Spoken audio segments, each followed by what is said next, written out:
இந்த கதை பிடித்திருந்தால் தயவு செய்து லைக், சப்ஸ்கிரைப் பண்ணுங்க. ஞானி ஒரு அன்பான மான். சிறு வயதிலேயே அவன் மனைவி இறந்து போனாள். அவனுக்கு 2 குழந்தைகள் இருந்தன.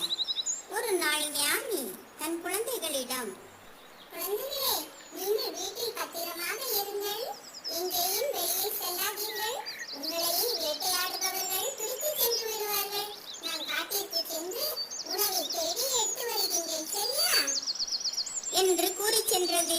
2 குட்டிகளும் வீட்டில் தனியாக இருந்தது.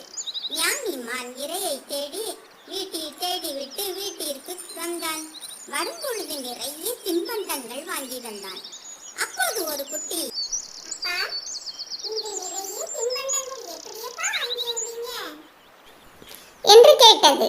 அதற்கு அந்த ஞானி மான், குழந்தைகளே, நான் ஒரு நாள் உணவை தேடி சென்றபோது ஒரு பிச்சிப்பூ செடி தண்ணீர் இல்லாமல் மிகவும் வாடி போய் இருந்தது.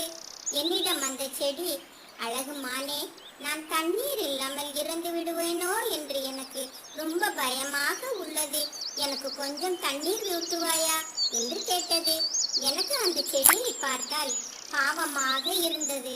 ஆதலால் தினமும் அருகில் உள்ள குளத்தில் இருந்து நீர் எடுத்து வந்து ஊற்றினேன். அது இப்பொழுது மிக பெரிய செடியாக வளர்ந்து விட்டது. அதன் அருகிலும் குட்டி குட்டி பிச்சுப்பூ செடிகள் வந்துவிட்டன. இப்போது நிறைய பூக்கள் பூக்கின்றது.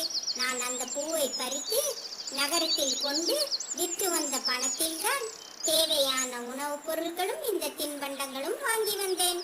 நாம் ஒருவருக்கு ஒரு நாள் உதவினால் நமக்கு ஒரு நாள் அவர்கள் உதவுவார்கள் என்றது இக்கதையின் நீதி.